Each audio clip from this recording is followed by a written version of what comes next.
Okay, magandang umaga po sa lahat. Welcome sa Phil and Said Fellowship. Tayo ay mag-start na ngayon sa pagpupuri sa Panginoon. Gusto ko pong basahin sa inyo yung sinasabi dito sa awit. Ang sabi po rito ay tingnan natin sa Tagalog, no? Sabi po rito, tayo na't lumapit kay Yahweh na Diyos. Siya ay awitan, ang batong kublihan, atin ngang handugan.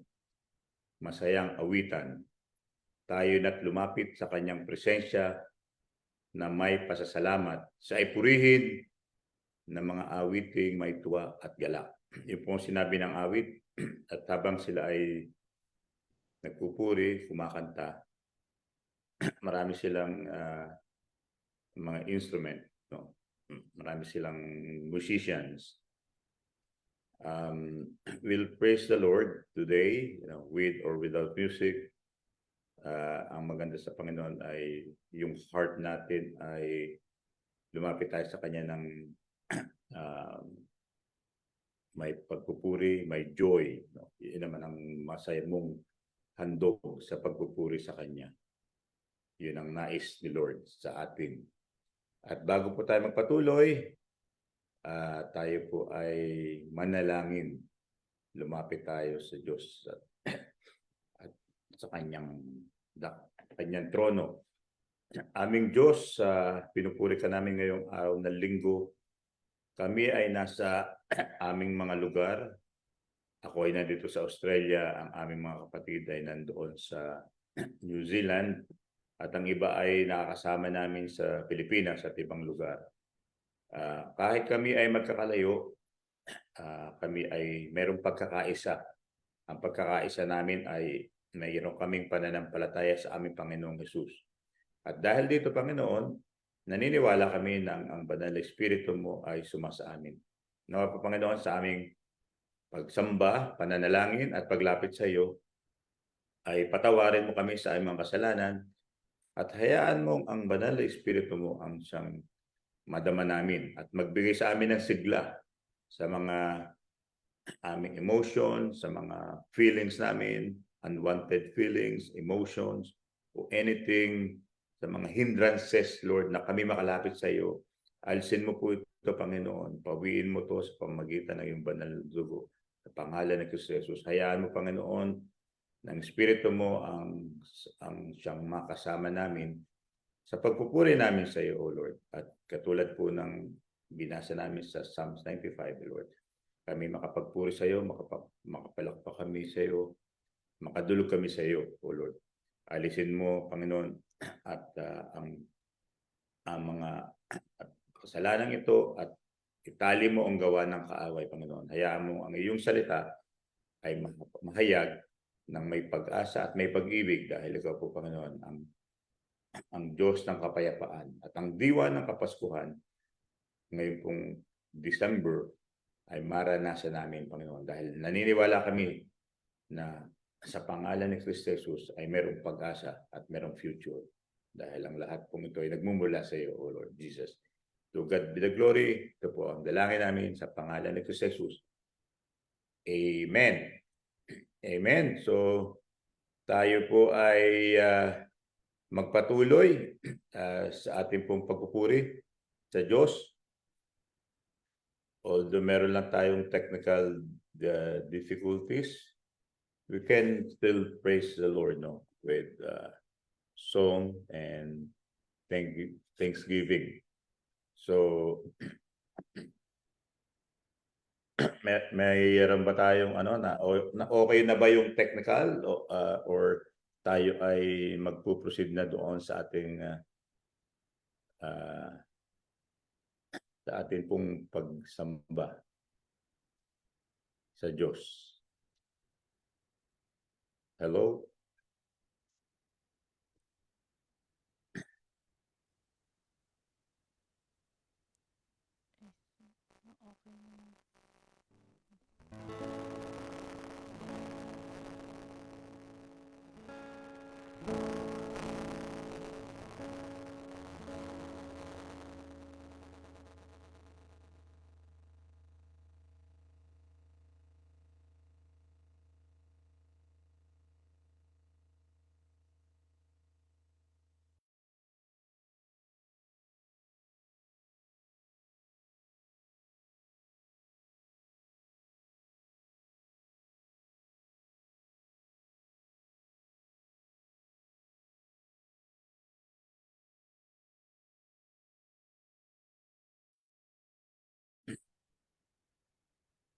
Okay, so merong broken yung instrument. Paki-share mo na lang yung isang slide.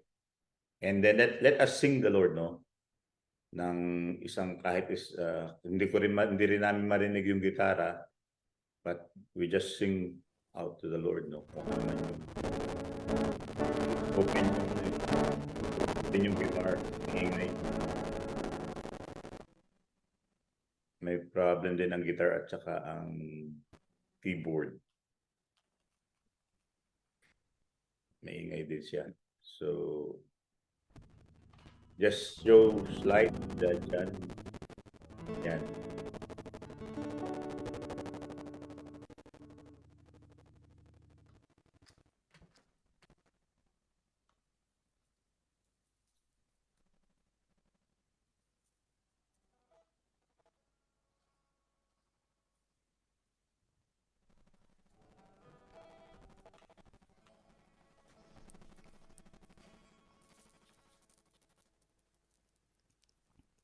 Okay, samahan na lang po ako sa pagkatak. Kahit po may technical difficulties tayo this morning.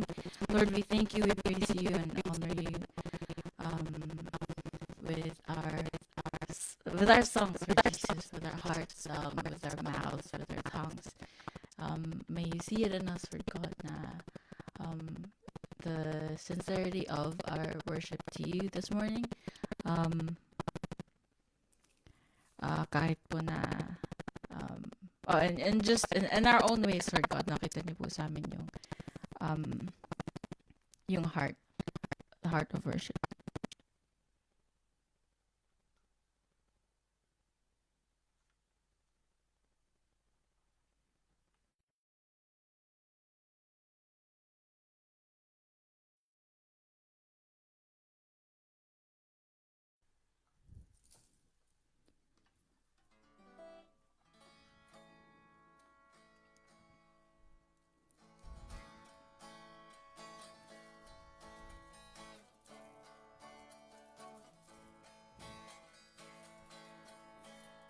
I'll praise in the valley, praise on the mountain. I'll praise when I'm sure, praise when I'm doubting. I'll praise when outnumbered, praise when surrounded. 'Cause praise is the waters my enemies drowning. As long as I'm breathing, I've got a reason to praise the Lord, oh my soul. Praise the Lord, oh my soul. I'll praise when I feel it, praise when I don't. I'll praise 'cause I know you're still in control. My praise is a weapon, it's more than a sound. My praise is the shout that brings Jericho down. As long as I'm breathing, I've got a reason to praise the Lord, oh my soul. Praise the Lord, oh my soul. I won't be quiet, my God is alive. How could I keep it inside? Praise the Lord, oh my soul.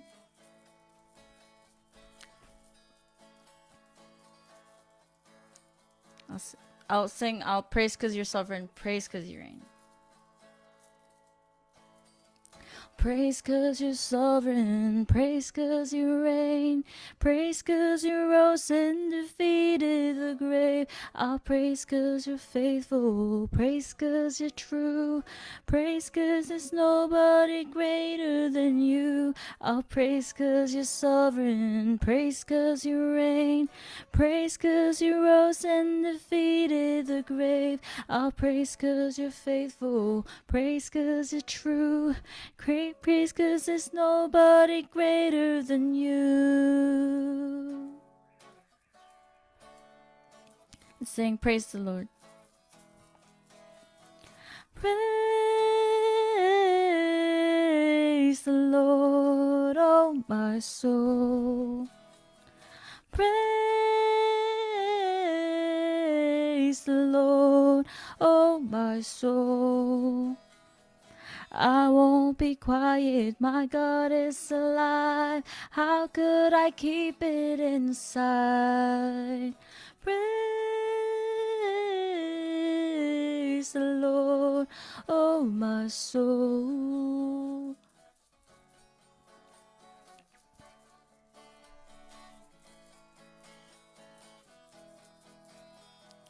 I won't be quiet, my God is alive. How could I keep it inside? Praise the Lord, oh my soul. Yes, Lord God, we praise you this morning.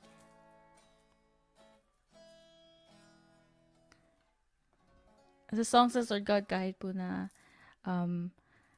meron kaming hindrances, even if we don't feel it, even when we feel weak, Lord God, even, as long as we're breathing, Lord God, despite all of these challenges, as long as we are breathing, we are here to praise you. We will continue to praise you, Lord God, and honor you. Because we will always have reason to praise you. Our praise is a weapon, it's more than a sound. My praise is the shout that brings Jericho down. We praise you because you're sovereign. We praise you because you reign. We praise because you rose and defeated the grave. We praise you because you're faithful. We praise you because you're true. We praise you because there's nobody greater than you. And that is true to us, each and every one of us that is here this morning, Lord God, that has joined us through Zoom, and for anyone that has joined us through Facebook. We are here to worship you. We're here to give you praise.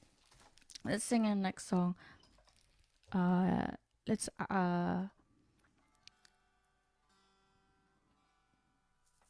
sing the songs. It says, "Be still and know that the Lord is in control. Be still, my soul. Stand and watch as giants fall." We won't be afraid, Lord God. We are here. You silence our fear, and you don't let go. We will be still and we will trust what you have done. What you have said is done. We'll find rest. We will watch as faith and grace align. Surely love and mercy, your peace and kindness will follow us, and that your love surrounds each and every one of us. Be still and know that the Lord is in control. Be still, my soul. Stand and watch as giants fall. I won't be afraid. You are here. You silence all my fear. I won't be afraid. Don't let go. Be still, my heart, and know.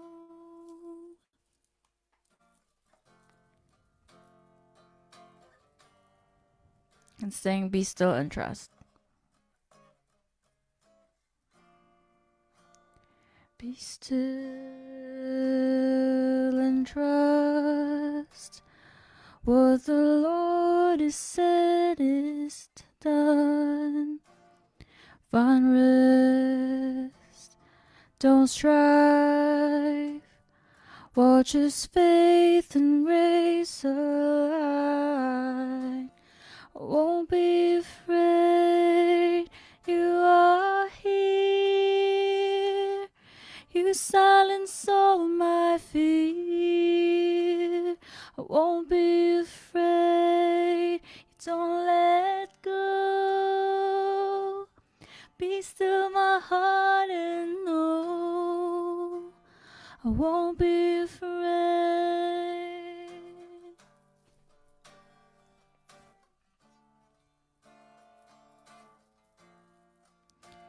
I won't be afraid.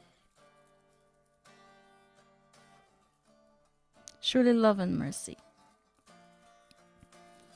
Surely love and mercy, your peace and kindness will follow me, will follow me. Surely love and mercy, your peace and kindness will follow me, will follow me. Surely love and mercy, your peace and kindness will follow me, will follow me. Surely love and mercy, your peace and kindness will follow me, will follow me.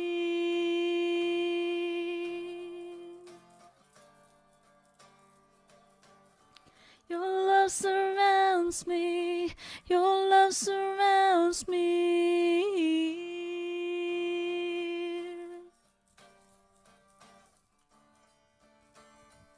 Surely love. Surely love and mercy, your peace and kindness will follow me, will follow me. Surely love and mercy, your peace and kindness will follow me, will follow me. Surely love and mercy, your peace and kindness will follow me, will follow me. Surely love and mercy, your peace and kindness will follow me, will follow me.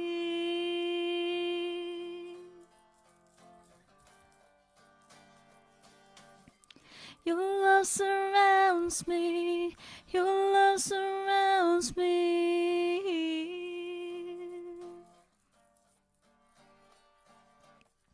Your love surrounds me, your love surrounds me.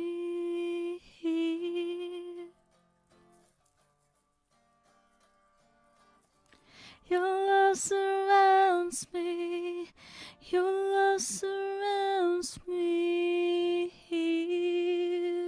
Yes, Lord God, your love surrounds us all this morning in this time of worship and praise. Lord God, you are here in our midst. We worship you, we thank you, and we honor you, and we love you, Lord Jesus.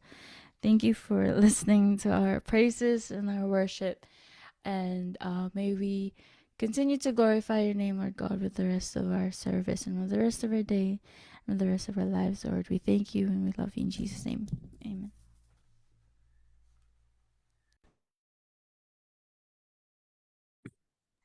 Amen. Salamat, Jonah, no, sa pangunguna ng awit. Although merong mga technical difficulties, tayo pa rin ay nakaawit ng papuri kay Lord. Kaya purihin natin ang ating Panginoon. At ako po ang inyong ngayong presider at ako rin ang speaker. But will still tayo sama-sama para purihin ang kanyang pangalan. Pangunahan po tayo sa pastoral prayer ni Sister Grace. Good morning po sa ating lahat. Tayo po ay manalangin. Heavenly Father, as we come into your presence, O Lord, we thank you for your goodness, mercy, and grace. Especially, Lord, sa umagin po ito, dalangin po namin ang iyong banal na espiritu ang siyang patuloy na mangusap sa aming kalagitnaan.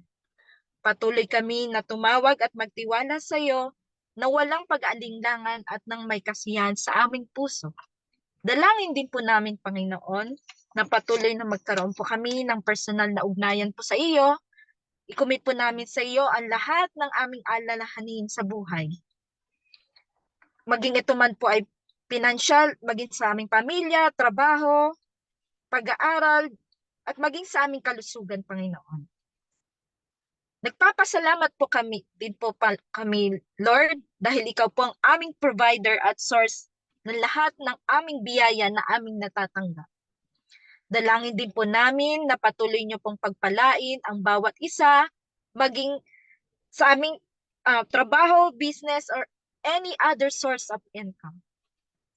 Hipuin niyo rin po ang aming mga puso, maging sa aming pagbibigay na aming mga kaloob, ay maunawaan din po namin ang kahalagahan na gamit ito upang marami pang maabot at makakilala po sa inyo, Panginoon.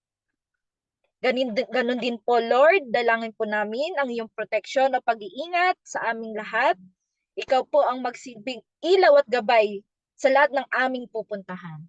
Dalangin din po namin, Panginoon, ang wisdom na nanggagaling sa iyo, ang siyang magpuno po sa amin ng kaalaman na ayon po sa inyong kalooban na higit na mabuti kaysa sa aming kaparaanan. Sa pamamagitan po ng banal na Espiritu, Panginoon, maunawaan namin kung ano po ang naisin niyo po sa aming buhay. Maging sa bawat mensahe na aming maririnig, Panginoon, buksan niyo po ang aming isipan at panghawakan namin ang iyong salita at mga pangako upang sa ganun hindi po manakaw sa amin ito ng kaaway at manatili kaming nakatayo hanggang sa iyong pagbalik. Tinataas din po namin sa iyo, Panginoon, ang aming mga kapatid na nakaranas ng sakit o karamdaman. Maging ganun din po, tinataas po namin sa inyo ang aming mga kapatid na naghahanap po ng trabaho. Tinataas din po namin sa iyo, Panginoon, ang ministry na iyong pinagkakatiwala po sa aming lahat. Ganon din po, salamat, Panginoon, dahil patuloy kang manguna at maitaas sa mga gawaing ito. Hipuin niyo po ang aming puso't isipan. Lumago ayon sa iyong kalooban upang magamit ang bawat isa na maibahagi ang iyong salita. Tinataas din po namin sa iyo ang mga bansang New Zealand at Pilipinas. Sa mga namumuno, ikaw po ang magbigay ng karunungan na magmumula sa iyo at patuloy na hipuin ang kanilang mga puso sa kanilang paglilingkod sa mga bansang ito. Nabigyang halaga ang mga taong kanilang nasasakupan. Patuloy din po namin tinataas sa iyo, Panginoon, ang PhilNZ family. Pangunahan niyo po kami na may taas ka namin sa aming buhay. Papurihan ka at mapasalamatan ka sa aming kalagitnaan ngayon. Pagkatiwalaan ka po at magpatuloy po kami ayon sa iyong kalooban. Sa mga nagagawa po namin kamalian, salamat po dahil ikaw po ay mapagpatawad at malaya po kami muling makalapit sa iyo, Panginoon. Tinataas din po namin sa iyo, Panginoon, ang aming senior pastor na si Pastor Jojo na magbabahagi po ng iyong salita sa araw na ito. Pangunahan niyo po ang kanyang buhay. Sa pagbabahagi ng iyong salita, ikaw po ang aming makita. Every word na lalabas sa kanyang labi mula sa iyong salita, ito ay magbunga ng maganda at mabubuting bagay sa aming buhay. Pagpalain mo siya kasama ng buo niyang pamilya, maranasan nila ang iyong pagpapala ng higit pa kaysa dati. Sa araw na ito, kami po ay nagpapasama-sama, nagpupuri at nagpapasalamat sa iyo. Sa tanging pangalan ni Kristo Jesus. Amen. Amen. Salamat kapatid na Grace. Pangunguna sa panalangin. Purihin natin ang Diyos sa Kanya ang pinakamataas na papuri. So tayo po ay magpapatuloy sa atin pong pananambahan. Announcement. Okay, so tingnan po natin ang mga announcement, ang mga kaganapan na mangyayari. So Christmas party sa December 17. inaanyayahan po ang lahat na nandito sa nasa New Zealand, kahit dyan sa Auckland o ibang lugar, kung kayo naabot nitong paanyaya na to, announcement na to, doon po sa Belong Church sa may Glenfield, gaganapin ang Phil and Said Christmas Party. Ito ay for everyone, so please join us sa darating na 17 ng December.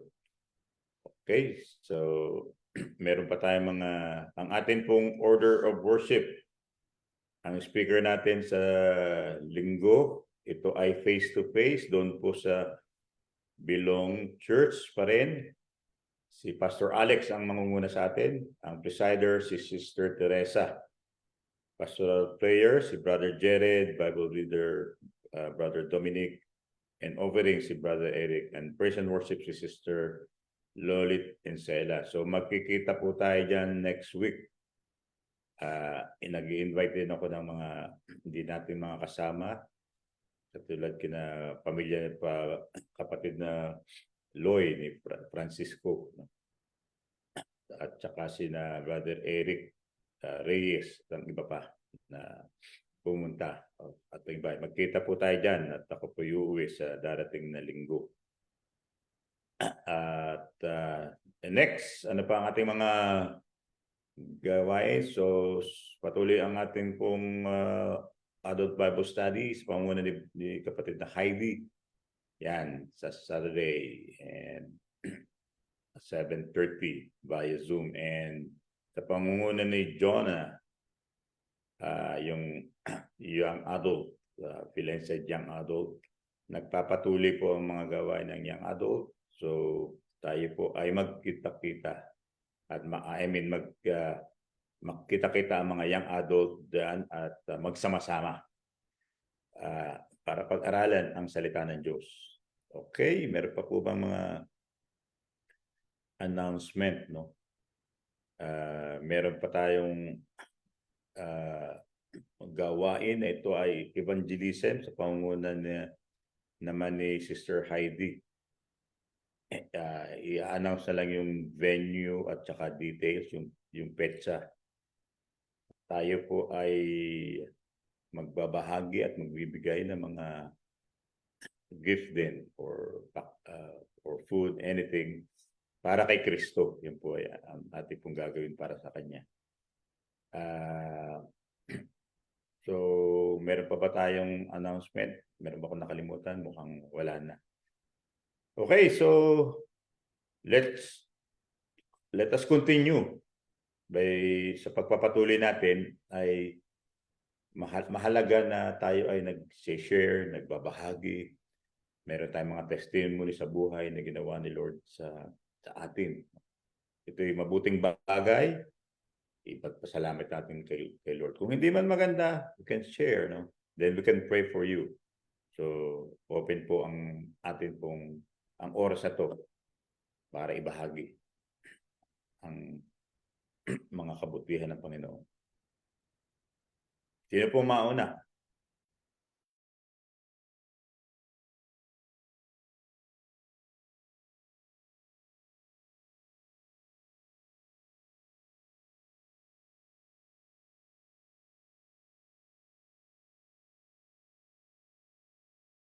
Okay, kung wala pong gusto magsalita, ako ay nagpapasalamat kay Lord dahil dito sa Australia, 2 months na ako dito, and salamat kay Lord dahil sa mga ginagawa niya sa akin dito sa work and sa paglalagay niya sa akin dito dahil merong akong mission na pinagkaloob ng Panginoon. So kahit dyan malayo sa New Zealand, ay napapatuloy pa rin ang ating church na meron tayong pag-ugnayan dyan kay Pastor Alex at sa mga leaders. At nakikita ko na kasi ang Diyos naman ay ang ating pinaglilikuran, meron siyang mga miracle na gagawin sa Philense Church sa New Zealand at hindi lamang sa New Zealand, kundi dito rin sa Australia. So nagpapasalamat ako sa Panginoon sa opportunity na kausap ko ang mga leaders dito at ongoing leaders dahil ang pagkakaroon po ng isang church dito sa Australia, kung ipagkakaloob niya, ito ay mangyayari, no? Pero so yung mga detalye ay i-share ko sa inyo dahil sa kabutihan ng Panginoon. So thank God sa trabaho at gayon din sa pag-iingat niya sa aking family dyan sa New Zealand at dito rin sa dalawang anak kay Jonah at Diyos dito sa Australia at kay Janet dyan na iniingatan sa New Zealand. So, purihin ang Panginoon dahil sa buhay ng aking family and sa provision na binibigay niya sa amin. At sa opportunity at pribilehiyo na pinagkakalob niya. Purihin ang Diyos na buhay. So, kung meron pa po, kung wala na, tayo po ay magpapatuloy, no? Sa panalangin, sa tithes and offering. So, pangunahan tayo ni Brother Jared. Praise the Lord. Hallelujah. Tayo po magpatuloy na lumapit kay God sa mga oras na ito. Hallelujah. Yes, Lord. Sa aming paglapit sa iyo po, Panginoon, tinataas namin po ang iyong pangalan, ang pangalang Jesus, na kung saan ay nagkaroon kami, Lord, ng kaligtasan at nagkaroon po kami ng buhay na walang hanggan. Tinataas namin po ang bawat isa, Lord, sa umagang ito at nilalapit namin, Panginoong Diyos, ang bawat isa. Panginoon, salamat po na kung saan, Panginoon, ang bawat isa napurihan ka namin sa mga oras na ito, na itaas namin ang iyong pangalan at ikaw po ang Diyos na aming sinasampalatayahan. Sa umagang ito, Panginoon, aki po nilalapit ang bawat isa, Lord, na nagbibigay ng tithes and offering, Panginoong Diyos. Patuloy niyong i-bless, God, ang mga offering na ito, maliit man o malaki, Panginoong Diyos, ito. Ba't bukal po sa bawat isa, Panginoon, na magbibigay upang suportahan ang iyong ministry, Panginoon. Salamat, Panginoon, sa mga kamay na nag-abot, Panginoong Diyos, lahat ng aming pinagkukunan sa aming trabaho. Patuloy niyong i-bless, God, ang bawat isa na gumagawa, Lord, ang mga kamay upang makapagbigay kami, Panginoon, sa iyong mga gawain. I-bless mo ang mga kumpanya na aming pinagtatrabahuan upang lumago at ganoon din po sa aming mga kapatid, Lord, na wala pang work. Patuloy niyong i-bless din po, Panginoon, na magkaroon, Panginoong Diyos. Salamat sa kabutihan mo sa umagang ito. Patuloy niyong i-bless ang mga handog na ito, Panginoon. Ito po'y material lamang. At alam namin, Panginoon, na ito'y magagamit sa iyong ministry dito sa lupa upang papalawakin at makarating, Panginoon, sa mga tao na nangailangan at nangailangan po ng kaligtasan. Panginoong Diyos, sa umagang ito, patuloy namin nilalapit ang gawaing ito na ikaw, Lord, ang banal po na Espiritu ang siyang gumagawa sa bawat isa sa amin sa mga oras na ito. At ikaw lamang, Panginoon, ang aming maging focus sa aming isip hanggang matapos ang gawaing ito. At kiniklaim po namin ang mga biyaya na darating sa aming sa bawat isa sa amin, sa bawat pamilya ng Pilinsid. Salamat sa iyong kabutihan sa umagang ito. Salamat sa bawat isa na nakikinig sa mga gawaing ito. At marami pa pong tao, Lord, na ma-bless kung saan man makarating ang mga gawaing ito online. I-bless mo rin sa umagang ito, sa araw na ito, Panginoon. Salamat sa iyong kabutihan at ikaw lamang, Lord, ang mamaitaas sa bawat isa. Binabalik ko po sa iyo ang papupuri at pasasalamat sa dakilang pangalan ng iyong anak na si Jesus. Amen. Amen. Praise the Lord. Sa atin panalangin sa tithes and offering, Brother Jared. And let us hear the word of God, yung text natin ngayon, na babasahin sa atin ng ating kapatid sa Isaiah 9:6, no? Isaiah 9. Si Brother Israel ba ang ready? Ako po, si Dominic po, kasi tulog pa po sa kail. Ang gabi po Okay. kasi work niya. Yan, so, Bible po sa Isaiah 9, verse 6. us, a children is born. To us, a son is given. And the government will be on his shoulders. And he will be called Wonderful Counselor, Mighty God, Everlasting Father, Prince of Peace. Amen. Praise the Lord sa kanyang mga salita na binasa ngayon. So, tayo po'y magpatuloy naman ngayon sa pagbubulay-bulay ng kanyang mga salita. At tuloy na po tayo. So, tayo po'y saglit na manalangin. Muli, aming Diyos, salamat po sa Isaiah 9:6. Isang propesiya around 700, 800 years ago before na dumating ka. At pinanganak ang Messiah, ang tagapagligtas. Salamat po sa prophecy na to na sinabi ni Isaiah upang iligtas hindi lamang ang bansang Israel kundi ang buong mundo. Dahil sa kaligtasan ito ay nagkakaroon kami ng pag-asa at ng kapayapaan na nagmumula sa iyo. As we meditate your word, Lord, hayaan mong ang Holy Spirit mo ang mapa sa amin at magbigay ito sa amin ng joy sa heart namin, ng power, ng love, ng compassion at ng peace. Because ang peace ito ay nagmumula sa iyo lamang. Ang tagumpay sa oras na ito ay kine-claim na namin dahil meron kaming Diyos sa buhay, meron kaming Panginoon na hindi nagbabago. At nawa ang kapayapaan at pag-asang ito ay kampi namin, Panginoon, ang kaligtasang nagmumula sa iyo. Sa pangalan ni Kristo Jesus. Amen. Amen.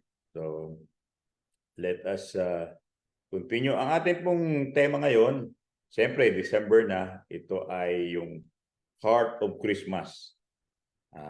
Meron bang heart of ang Christmas? So, ito po ang ating titingnan ngayon sa unang linggong ito dahil na araw na ng Kapaskuhan. Magandang itong December is a good month to remember the birth of Jesus, ang ating Panginoong Kristo. It's a good month o time to celebrate Christmas kasi alam natin ang mga Kristiyano celebrate Christmas ngayong festive season, ngayong holiday season, or alam natin that we believe that the reason of Christmas and the season of Christmas is Jesus. No? So, doesn't matter doon man sa pinag-uusapan nila about the exact date of Jesus. It doesn't matter, but we know, no, unknown kasi yung exact date ng birth ni Jesus Christ, but what matter is, no, yung idea, yung concept, yung love, yung power ng Christmas. Yan po yung nagmamahalaga sa ating mga Kristiyano na dahil sa Christmas na todo, pinanganak ang ating Panginoong Kristo, nag-offer sa atin ng kaligtasan. Di man tayo karapat-dapat, tayo ay nagkaroon ng kaligtasan. And then, nagkaroon tayo ng peace. No? So, tatlong puntos ang ating pag-aaralan. Dahil there is peace sa Christmas na to, meron tayong peace in Jesus na nagmumula sa Kanya. So, dahil bakit ba nagkaroon nawala ang peace sa atin, no? Kung ating titingnan, pinag-aaralan natin sa Genesis pa yung 1 to 3 dahil sa kasalanan ni Eva at Adan, ang tao ay nahiwalay sa Diyos. So, siyempre kapag ang tao nahiwalay sa Diyos, anong meron? Nagkakaroon ng chaos. Naging chaotic ang life natin. Nagkaroon ng kasalanan, nagkaroon ng sakit, nagkaroon ng mga kalungkutan, nagkaroon ng famine, mga effect na yun ng sino. At kapag wala ang Diyos, nandoon ang kaguluhan. At pero dahil sa pag-ibig ng Diyos, sinabi na niya doon yung proto-evangelyo, sinabi niya na ililigtas niya na ang tao. Meron na sinabi ang Panginoon. At nagpatuloy nga noon dahil sa kanyang pag-ibig, pinahayag ng Panginoon, nagpakilala siya muli kay Abraham. Sinabi niya na kanyang ililigtas ang mga Israelita at ang Diyos ni Abraham, ni Isaac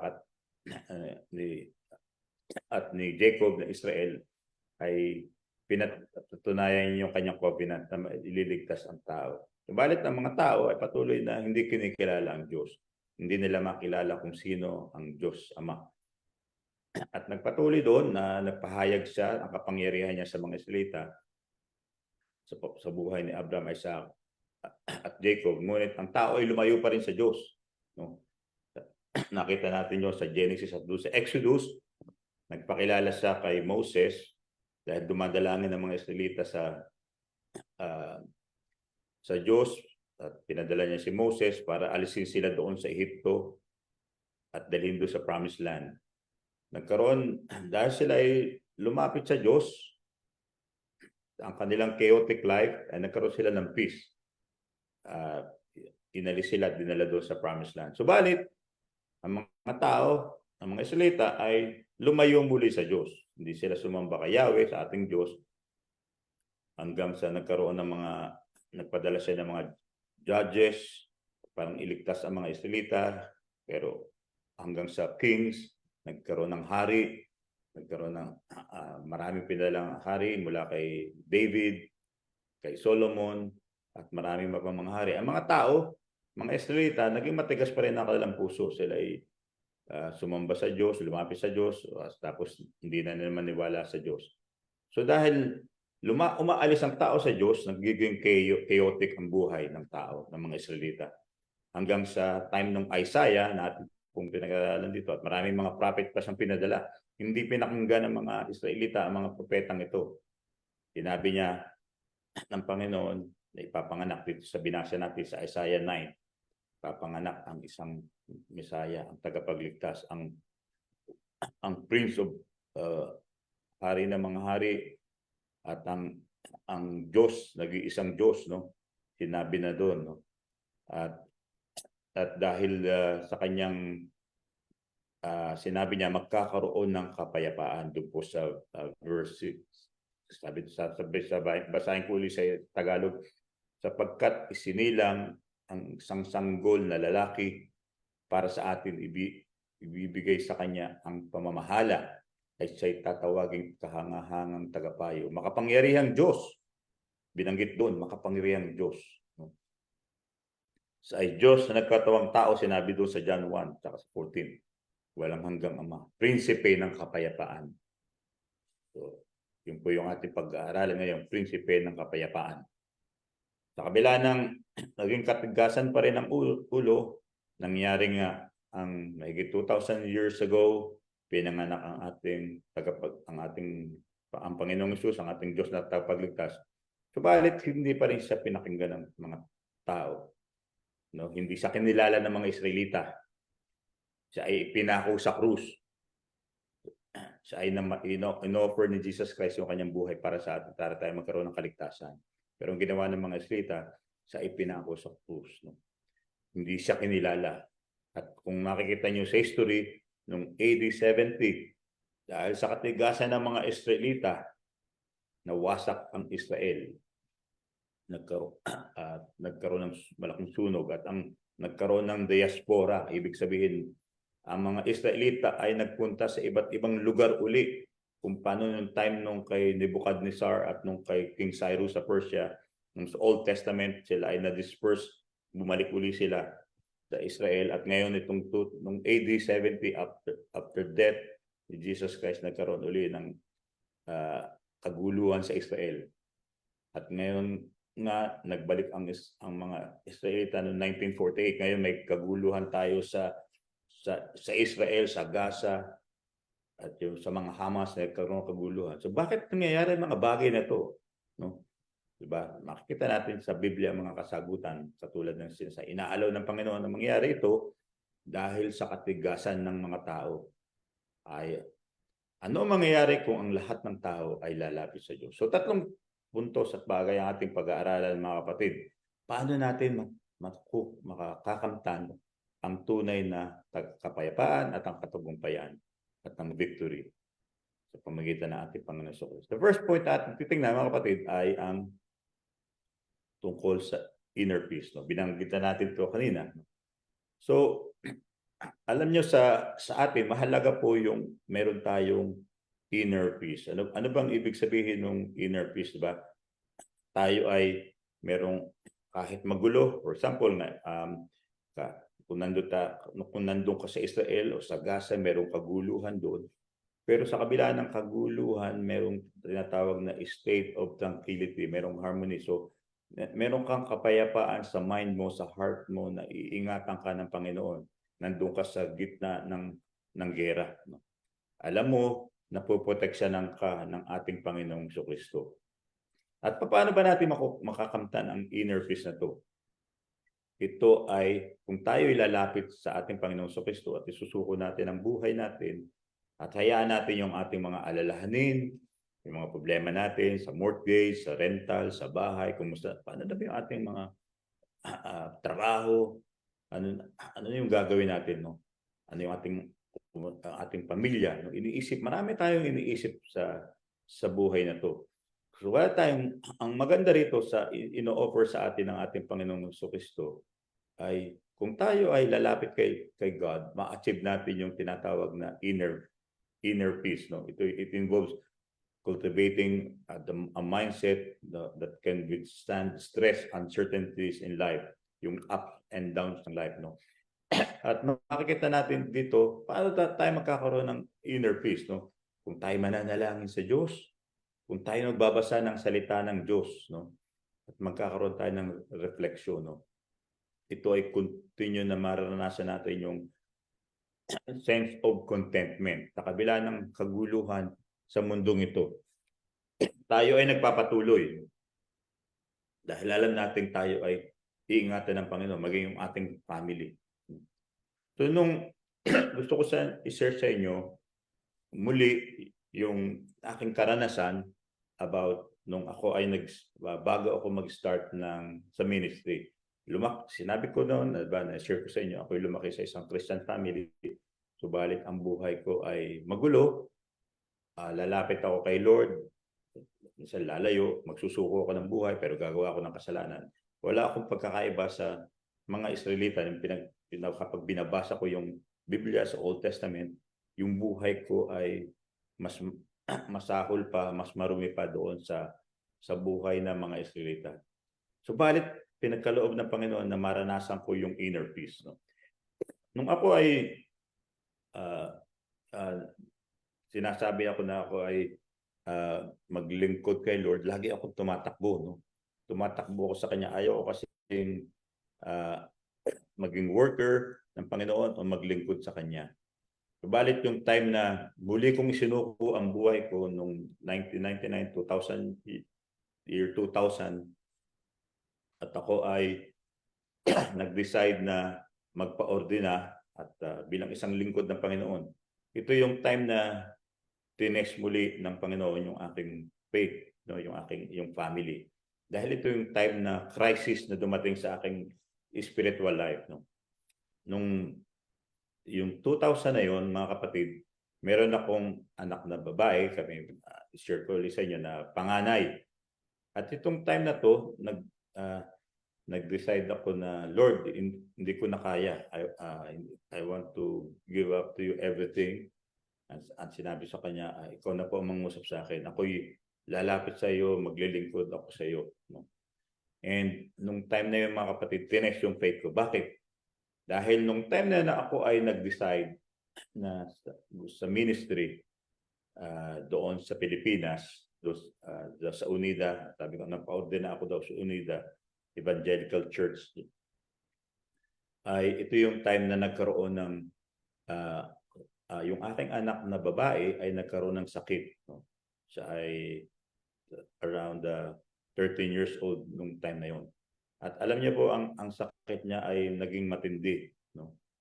So, ang sakit niya ay brain tumor.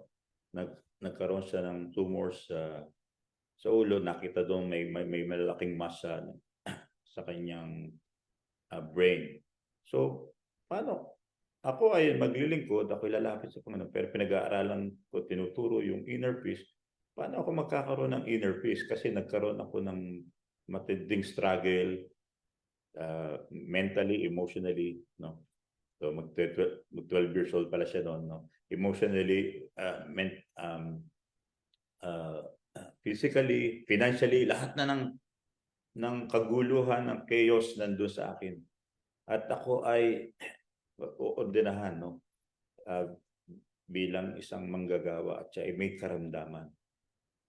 So, subalit, inalaw pa rin ng Panginoon na ako ay magpatuloy sa paglilingkod. Pero yung time na rin, mga kapatid, na yun, no? Dahil lahat ay kulang sa akin, magulo, at ang ginawa ko lang, no, sa aming family, kami ay nanalangin, walang kami sa lahat, kapos kami sa lahat ng bagay during the time. Kasi kapag nagkaroon ka ng cancer during that time, ay malaking gastusin, no? It will cost millions of pesos.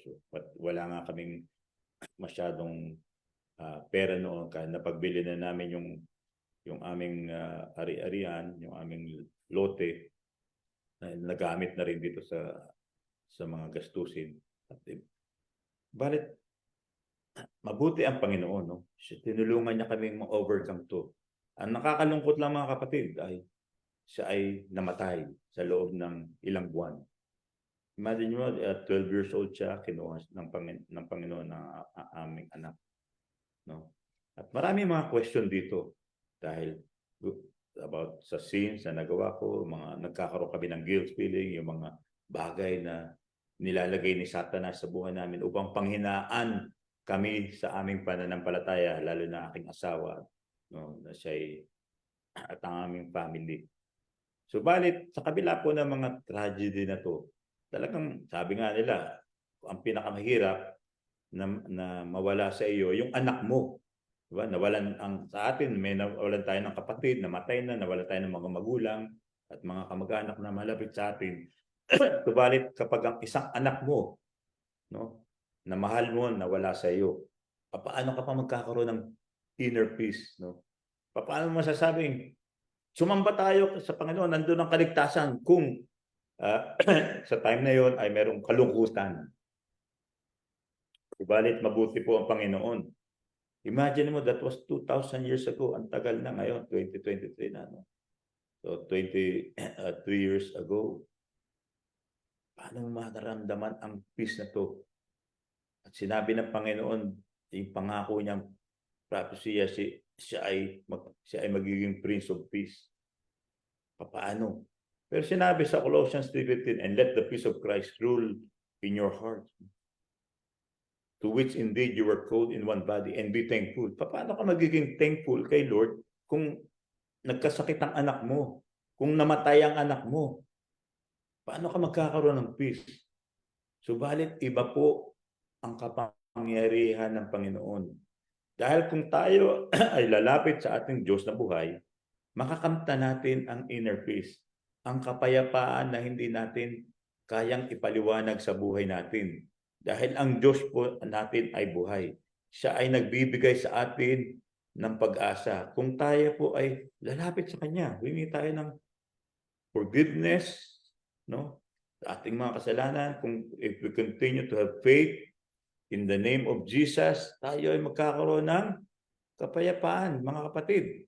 Yun po yung sinasabi niya sa atin, no? Tayo ay magkakaroon ng inner peace kung ilalagay natin yung trust natin sa ating Panginoon. Tayo ay gagaling, tayo ay magtatagumpay. Ito po yung mga assurances na binibigay sa atin ng ating Panginoon. Sinabi na niya sa atin to, 1,000 taon na nakakaraan. Sa kanyang mga salita, kung magme-meditate tayo ng kanyang salita at babasahin natin, tayo ay makikita natin yung pangako ng Panginoon, yung mga promises niya. Magkakaroon tayo ng kagaanan ng puso. Magkakaroon tayo ng joy sa heart natin sa paglilingkod if we will surrender everything kay Lord. Ang buhay ng anak ko, ang buhay natin ay galing sa Diyos. Ito'y pansamantala lamang. Subalit ang kapayapaan ay eternal. Ito'y nagpapatuloy. At sa araw-araw na sa buhay natin na naranasan natin, kung tayo ay lalapit kay Lord, tayo ay magkakaroon ng inner peace. Magkakaroon tayo ng kasiglahan sa ating puso, sa ating buhay. At magkakaroon tayo ng magandang perspective sa buhay natin. Dahil ang peace ay maganda na nagmumula muna sa atin. Hindi ko kayang i-share sa inyo yung inner peace na to kung hindi ko naranasan si Kristo sa buhay ko. Kung paano yung mga problema na naranasan ko sa buhay ko ay na-share ko sa inyo. Ibig sabihin, nagpagtagumpayan ko na yon at mapagtatagumpayan pa dahil hindi sa aking lakas, kundi dahil kay Kristo. For 23 years na yon, ang bilis ng panahon ay hanggang sa oras na to, salamat kay Lord, nakakapagpatuloy ako mag-ministry sa Kanya sa Pilipinas, sa New Zealand at ngayon sa Australia dahil sa Kanya. At may kakayahan na ako ngayong i-share ang kabutihan ng Panginoon dahil naranasan ko. No? Mahirap ka mag-share kung hindi mo naranasan ang inner peace. Ito'y magiging baliwala lamang. Ngunit sinasabi ng labi ko, dahil kay Kristo, dahil tinanggap ko siya sa buhay ko, sinuko ko yung buhay ko kay Kristo, ako'y nagkaroon ng peace sa buhay ko. No? Dahil ang testimony ng buhay ko ay mula sa Diyos. Sinasabi ko to sa iyo ngayon. Sineshare ko to sa iyo ngayon. Sino mo nakakarinig nito?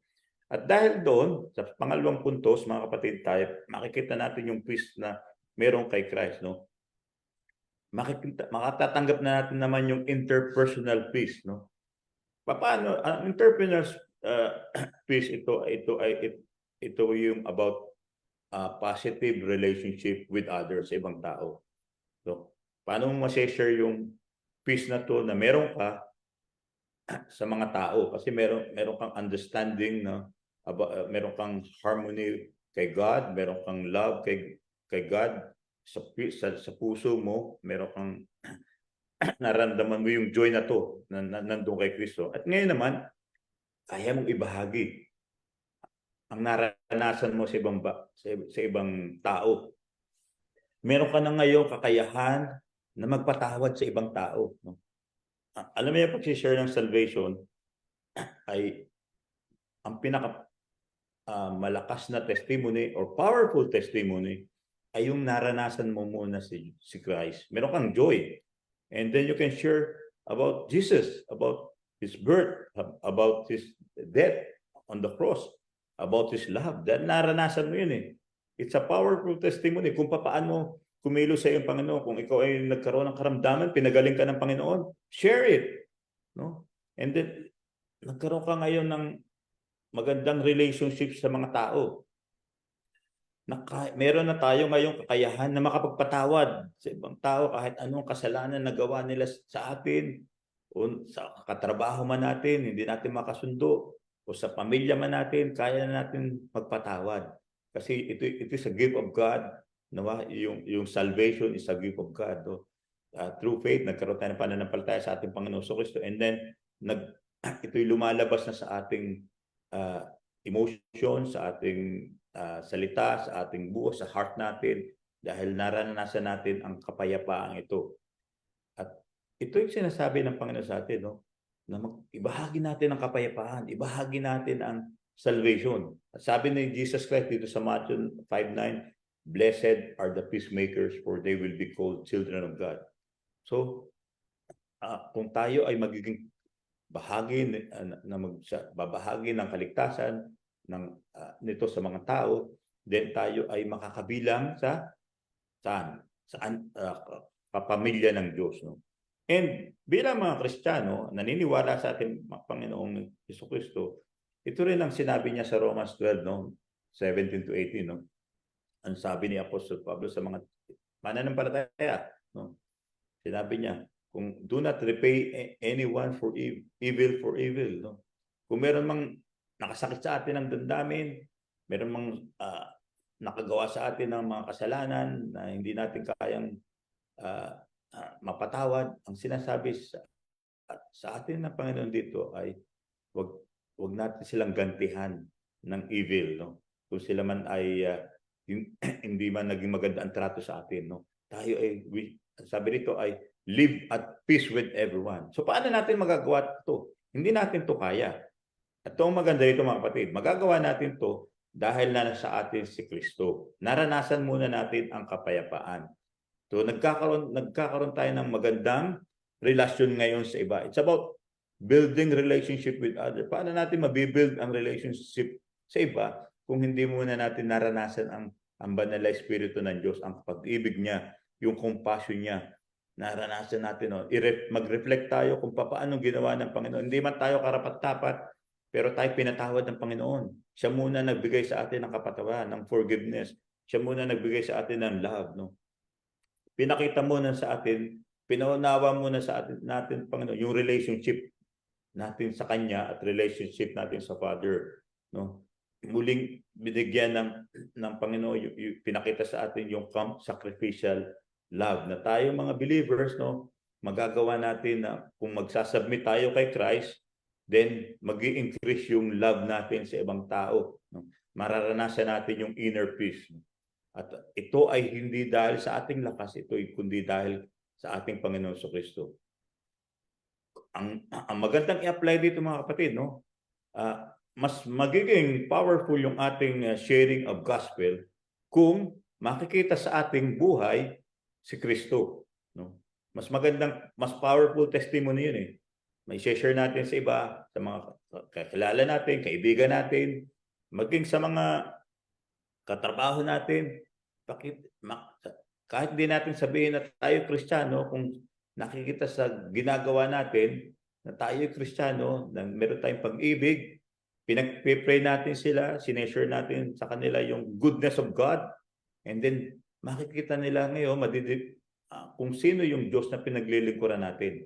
And then, alam niyo, kung meron tayong Christ sa heart natin, then you can be friend of anyone, no? Kahit sino yun, kahit kaaway man natin. And then, merong mga challenges man tayo na encounter sa buhay natin, sa kanila, sa oras na to. Take note mga kapatid, dahil si Kristo, ang kapangyarihan ng Panginoon, ng kanyang banal Espiritu, ang magbibigay sa atin ng katagumpayan. At bandang uli, no, ano pa ang matatagpuan natin na peace in Jesus? Ito yung tinatawag na global peace. If you are still with me, I want to read again sa inyo itong verse sa Bible, no? Dito po sa Tagalog muli. Sapagkat isinilang ang isang sanggol na lalaki para sa atin, ibibigay sa kanya ang pamamahala at siya'y tatawaging kahangahangang tagapayo, makapangyarihang Diyos, walang hanggang Ama, prinsipe ng kapayapaan. So ito po yung pangako ng Panginoon. Sinabi niya dito sa Isaiah 9:6, prinsipe ng kapayapaan. So, ang ibig sabihin nito, pwede pa lang magkaroon ng global peace. Paano magkakaroon ng global peace? Samantalang ngayon nagkakaroon ng kaguluhan sa Ukraine, sa Russia, binobomba ng Russia ang Ukraine. At ngayon, ang Israel is in war dahil doon sa Hamas, for 70 years, ang Hamas binobomba nagpapadala sila ng missiles, thousands of missiles from Gaza papunta doon sa Israel. At ang pinaka-latest yan, October 7. So nagkaroon ng malaking kaguluhan ito. At makikita mo kapag ang Israel, ang bansang Israel ay kaaway siya ng mga Arab nation at maraming mga haters sa bansang Israel. So paano magkakaroon ng peace doon, mga kapatid? May mga ang pangako ng Panginoon dito sa ating binasa ay magkakaroon siya ng kapayapaan. Kung ang bansang Israel ay lalapit at kikilanlin na si Jesus Christ, ang Messiah, magkakaroon ng kapayapaan ang bansang Israel. Subalit dati pong tandaan, doon po parang sa Old Testament, bakit nagkakaroon ng kaguluhan sa bansang Israel? Bakit nung time ni Nebuchadnezzar, kung titingnan natin ito ay sinakop ni Nebuchadnezzar ang ah, ang Israel. At bakit nung time na yon, yung tinatawag na nung 634 sa 562 BC, ito pong powerful Babylonian king na nakita natin dito ay nag-reign sa Israel, no? Dahil ang mga Israelita ay naging matigas ang ulo, no? At itong time na to na destroy yung tinatawag na first temple. Dahil sila ay hindi sila lumapit kay Yahweh sa ating Panginoon. Inalaw ng Panginoon na sila ay ma-conquer, no? At nung time na sila ay lumapit sa Panginoon, nagkaroon ulit ng propesya na hanggang doon kay pinadala niya ang mga prophets like Jeremiah, sina Isaiah, pinadala yan at binahagi doon na sila ililigtas ng Panginoon. Pinadala ng Panginoon sa Persian Empire si Cyrus the Great, no, na ito kinikilala ngayon na Iran, na sila muli ang mga Israelita ay bumalik, no, from Jewish captivity sa Babylonian, ibinalik siya. At sila ay nakabalik sila na-exile sila sa Babylonia, nakabalik sila doon uli. Ito na yung tinatawag na beginning of Second Temple. So nakikita natin ang kalagayan ng Israel na kapag sila lalayo sa Diyos, nagkakaroon ng chaos. Kung tayo ay malayo sa Diyos, nagkakaroon ng chaos, no? Ang mundong ito ay chaotic, no? Dahil sa kasalanan. Pero kung tayo ay nandoon palagi sa piling ng Panginoon, sa presence ng Lord, nagkakaroon tayo ng inner peace, magkakaroon tayo ng global peace. Matatagpuan lang natin ang global peace, ang inner peace, ang interpersonal peace na to kay Jesus. Ang buong Israel, inaalaw ng Panginoon na mangyari sa kanila to dahil sinabi doon na sa Romans 11, no? Inaalaw niya na ang mga tao ay kilalin si Jesus Christ bilang isang Diyos na tapagligtas. Alam ng mga Israelita na mayroong tagapagligtas, pero hindi nila kinilala si Jesus. At kaya nung AD 7, nung pinako nila si Jesus sa krus, at inoffer ni Jesus Christ yung kanyang buhay para tayo magkaroon ng kaligtasan, nung AD 70, anong nangyari muli sa Israel? Nagkaroon uli na-burn uli yung temple at nagkaroon alis ang maraming Israelita, ang mga Hudyo sa Israel. At nito pang panahon ng Nazi, German Nazi, about 6,000 Jews ang pinatay. At nagkaroon uli sila, bumalik muli sila doon, na-establish ang Israel noong 1967. Noong 1948, tinulungan ng British Empire itong ma-establish.